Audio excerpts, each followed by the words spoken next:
ton hriat karon ti chhuat thin hi atong tu te hming karon sei ngai lo na chan chu mi zia sa ka chiar ani lem lova keima hi kalkwalin ramhuai tong ni in soite ka bekwala le mi ti tileng wak atonga keima ina ka zia te ani awangin ziak tu hming te atong tu hming te karon sei lang ngai lovani nakina anmanin anrem ti te ani chuan atong tu te hming nen ngei karon chiar to don nia min lo soi jing thingpui in na a ti tileng vel atanga ka hriat ani a an sei ka hriat ang hian karon chiar mai don ani thingzai thin kan ni a heti hun lai hi chuan thingzai na khol te hi alo om velova ramhla tak taka riakin ara nen thing kan zai thin ani hemi tumpo hi thingzaya kan ria lai ani a ka thian pa nen kan riaka chhun lama kan zeya zan lama ti tur em om lo wangin sate kan chang pa vele thin ani zan khat chu ka thian pa anom sam lo wangin a chang ve pe lova keima in kan thang te do a chuan ka wa changa reipo kala chang lawang ti chuan kalon na thing chu ne tak me hian ron in soi tak tak me ni chu atir phei chuan chuk lei thei po ani lo tlak ka hlau chu azara chuan ka in vuan tang taringot mai ani asoya zia deuh chuan ranglu tukin ka chuka kan ria na lampan chuan ka phei ta hal nal nalani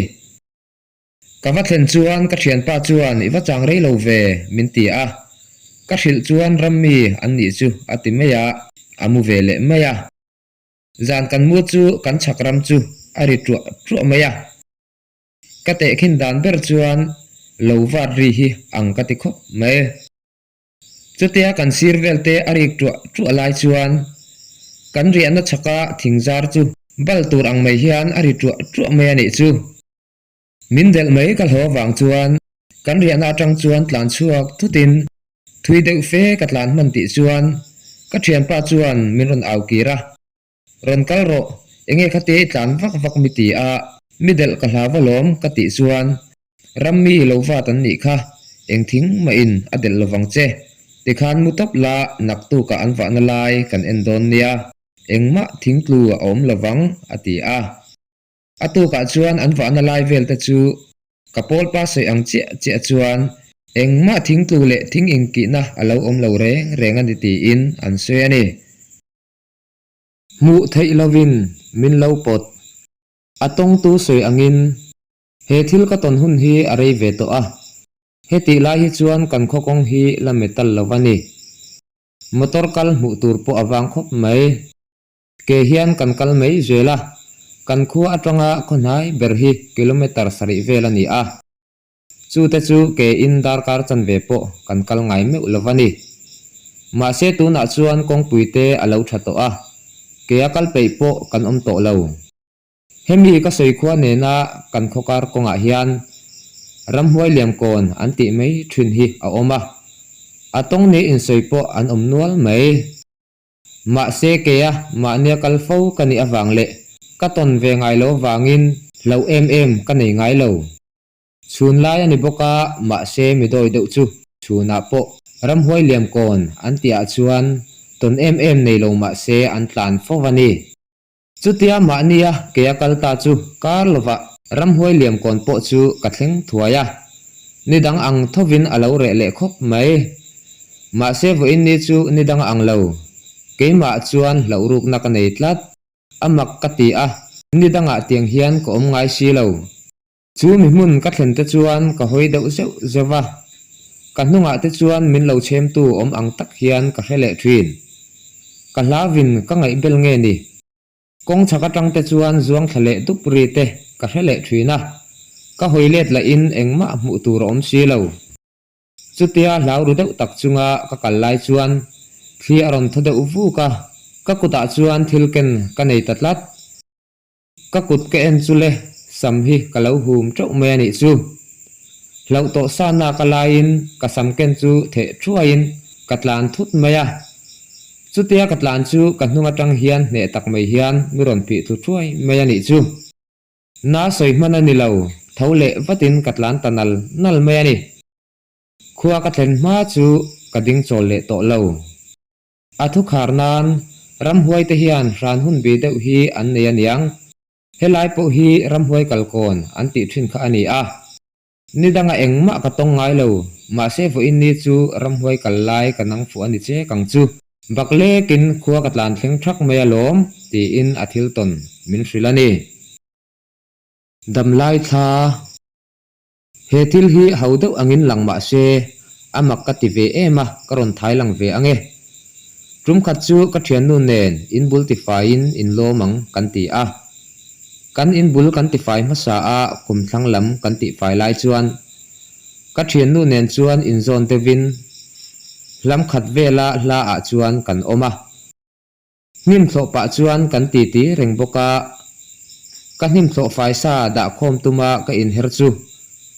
kan thlanga chuan ka thian nu chia chia chu tuna a lo thlo dan ang nge ya lo thlo hian ka zu mu ani chu ka phuna salutuk ka au tre tur nge nge ka thian nu chuan miron ngai ven vata ka tre chan mi zo chuan nangma ka tiringota a hoi a hu mai enge omzia ati a ka in siam rema nangma ka mu che idam lai tha a thlanga khuan i lo thlo ang chia chia khan a lo thlo ve ka ti a ani tak takami avan mak em em ni e chu wanga lom ka tre tur ni ka ti a kan panhi chuan mak kan ti dun hle ani ti in an thil ton min hrila damlai tha kan ti hi ram huai tia soi tur ni chi lo ma se thil mak ve tak chu ani a mihring damlai an ma ani ang chi a ron in lar hi ani a ram huai chi khat te po ati thei thawang chu tuma an ti na ngai lova an ti thain an in siam chiat khum ve ngai lo bok damlai thlam hu reng reng te hian pa ngai takin ani an mu thin mizoram a hian damlai thla mu a damlai thla nei kan tam em em boka i thian te i mel hriat te damlai thla i mu a i tong ani chuan an ma ani kha i hril thin don nia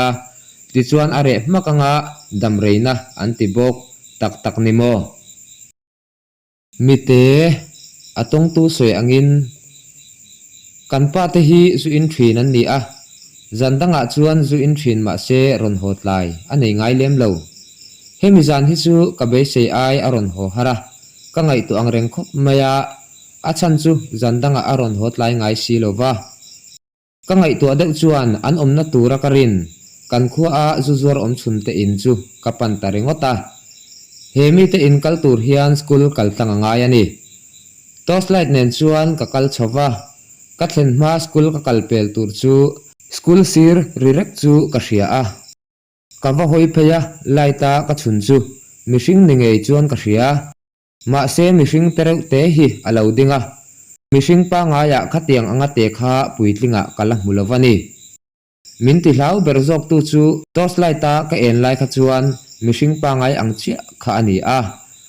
ma se lai ta chun lo chuan ama chu a eng le dei thung si ani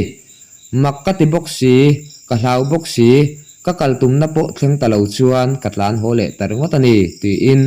athil ton min hrilani no te trap min hril dan ang hian karon chiaranga ma se ngai thla ka nom zok nan keima ton angin kalau chiar don ani tum khat chu ramwakin ka chuaka ka tum ain ka hlotling ang reng khop mai sanghal sumli ka kapa ram ar panhi nen ka saka hau alen lutuk lo wangin sanghal chu pu in ram ar ak chung chuan ka hota a kalkonga ka kallai chuan sawangal sang tak mai hi ka ma a chuan alo tlana ka sanghal put chu da in ka silai chu amu ka thun vata athang kora aliam tur chu ka zukap ta alom chu te ka kap che chu no te tap hom hom ang hian aron trapani chu kamur chuai chuaya sanghal chu punolin ka ho wang ani hemin hu atang hian vai khatma helai huna chuan ram ka wak le to ngai lovani ti in athil ton min hrilani ole ka channel lo thlir tu te ka channel hi milo like saka milo subscribe saka a thei phei chuan milo share sak turin ka ngen chu a dam te kan omani chuan he channel kal tang hian thon thu ron ti chua zel kan tum don nia